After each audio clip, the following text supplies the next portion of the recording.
falaram tão mal, mas tão mal desse filme, e teve tanta fofoca, né, nos bastidores antes do lançamento, que a única coisa que eu posso dizer com toda essa carga negativa que o filme veio para a minha pessoa é que eu gostei. Gente, eu gostei muito do filme.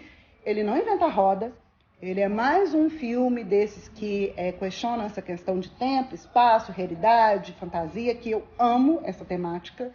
E esse filme está nessa temática, e obviamente quando você tem esses questionamentos, tudo é permeado por mistério, tudo é permeado por suspense. Eu gostei muito,